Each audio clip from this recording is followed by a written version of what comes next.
Aku dalam lembah gelap, ku tak takut sebab kau besertaku.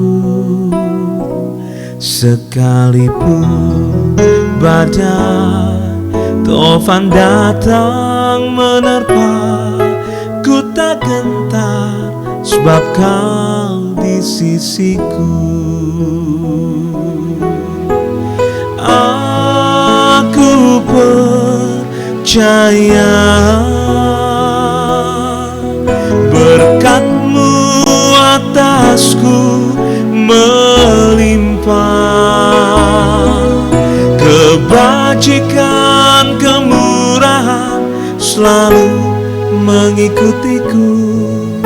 Ku puji, ku sembah Kau Tuhan.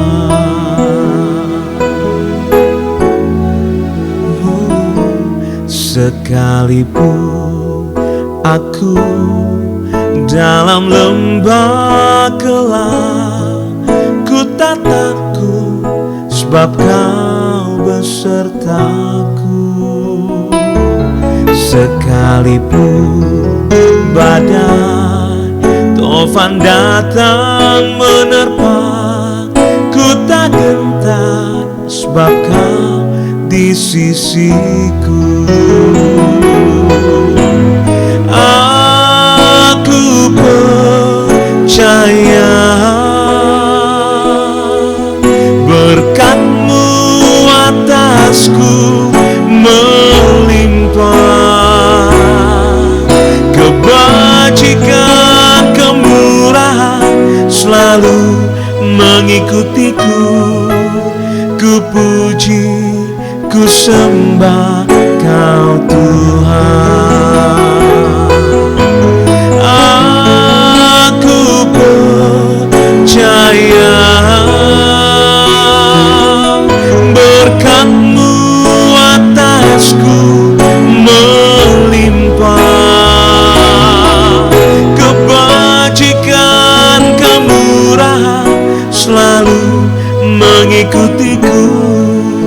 Ku puji, ku sembah Kau Tuhan. Ku puji, ku sembah Kau Tuhan. Ku puji, ku sembah Kau Tuhan.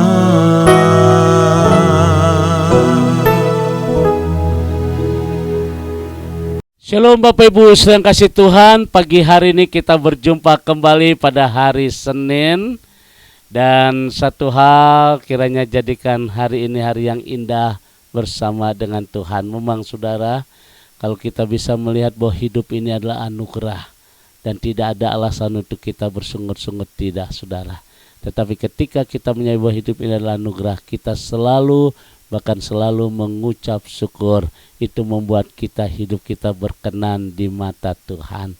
Nah saudara yang kasih Tuhan, pagi hari ini sebelum kita melakukan segala aktivitas kita segala sehari-hari, kegiatan rutinitas kita, saudara, kita butuh akan pimpinan Tuhan, kita butuh akan firman Tuhan yang menguatkan hati dan meneguhkan iman kita.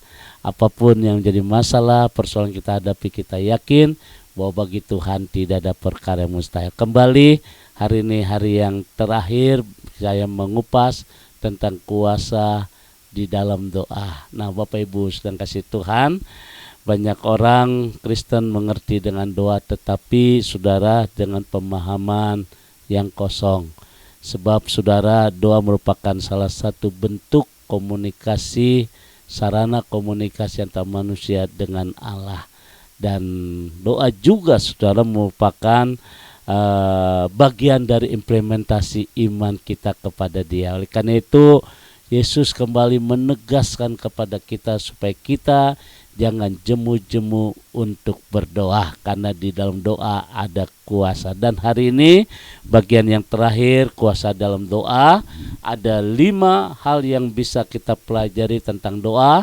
Yang pertama, doa menguatkan hidup dan menjadi sebuah kesaksian. Jadi apapun, seberat apapun persoalan yang kita hadapi, dengan doa sudah dimampukan oleh Tuhan untuk kita tetap kuat. Dan doa melepaskan kehidupan kita dari upaya yang jahat yang hendak menjauhkan kita dari kerajaan surga. Oleh karena itu dengan doa kita percaya tidak ada kuasa-kuasa kegelapan, tidak ada kuasa-kuasa setan, saudara.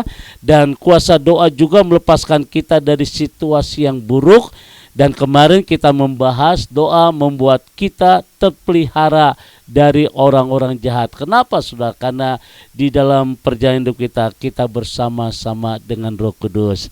Dia akan memimpin, memandu kita, saudara. Dan hari ini saya akan berbicara doa melepaskan kita dari penderitaan dan aniaya. Oleh karena itu mari kita tundukkan hati kita di hadapan Tuhan. Kembali ya Tuhan, pagi hari ini kami akan diberkati oleh kebenaran firman Tuhan. Bapa, kami percaya kiranya urapan dari Allah boleh turun atas kami. Apa yang kami dengar, apa yang kami terima, dan apa yang kami pelajari, kami percaya itu firman-Mu akan menjadi rema dalam kehidupan kami. Dalam nama Tuhan Yesus kami bersyukur. Haleluya. Amin. Bapak Ibu sedang kasih Tuhan, kembali kita akan membaca di dalam 2 Timotius pasal yang ketiga, 2 Timotius pasal yang ketiga ayat 10 sampai dengan ayat 12. Firman Tuhan berkata, "Tetapi engkau telah mengikuti ajaranku, cara hidupku, pendirianku, imanku, kesabaranku, kasihku, dan ketekunanku. Engkau telah ikut menderita penganiayaan dan sengsara seperti yang telah kuderita di Antioquia dan Iconium dan di Listra.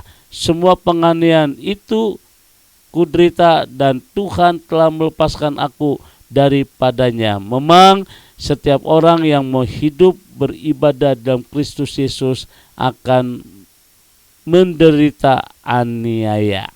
Saudara, inilah pesan Rasul Paulus kepada jemaat di Timotius, bagaimana doa melepaskan kita dari penderitaan dan aniaya. Nah, Bapak Ibu sedang kasih Tuhan, kuasa doa yang dahsyat mampu meremukkan hati kita sehingga kita bisa masuk kembali dalam proses Tuhan untuk kehidupan kita. Jadi sedang kasih Tuhan, kuasa doa akan memampukan saudara kembali kepada prosesnya Tuhan. Artinya kita tidak menghindar dari masalah, tidak menghindar dari penderitaan, tapi justru kita hadapi. Kenapa, saudara? Karena dari penderitaan itu saudara akan melihat bagaimana keindahan hidup kita yang Tuhan curahkan dalam kehidupan kita. Apapun bagaimanapun situasi saudara, ketika kita berdoa, saudara akan dimampukan oleh Tuhan kembali di dalam prosesnya Tuhan, dan keindahan Tuhan akan terjadi dalam hidup saudara. Jadikan hari ini hari yang terindah, saudara. Apapun yang di pergumulan, kesusahan kita, masalah kita harus hadapi, dan kita harus berani, dan akhirnya apa yang menjadi rencana Tuhan indah bagi kita. God bless you. Tuhan berkati. Mari kita tundukkan hati kita. Bapa, kembali hari ini kami bersyukur untuk firman-Mu yang boleh mengingatkan di dalam perjalanan hidup kami bahwa bagi Tuhan tidak ada perkara yang mustahil. Tuhan, kami percaya Tuhan mampukan kami untuk senantiasa tetap berharap kepada Tuhan. Mampukan kami untuk senantiasa berdoa, sebab kami percaya ketika kami berdoa, kuasa pemeliharaan Tuhan kami rasakan dan tidak ada kuasa-kuasa kegelapan. Terima kasih Bapa di surga, kami bersyukur pada hari ini dalam nama Tuhan Yesus. Haleluya. Amin. Bapak Ibu sedang kasih Tuhan, kembali saya ucapkan selamat beraktivitas, tetap jaga kesehatan, tetap prokes saudara, dan kita percaya bahwa doa memampukan kita semua untuk melihat kuasa yang dahsyat yang Tuhan berikan buat kita. God bless you. Tuhan berkati arahkan hatimu, dan terimalah berkat dari Tuhan. Kasih kemurahan, damai sejahtera dari Allah Bapa di surga, cinta kasih Tuhan kita Yesus Kristus dalam persekutuan Roh Kudus memberkati kita semua hari ini sampai Maranatha. Tuhan Yesus akan datang kembali. Yang diberkati berkata amin.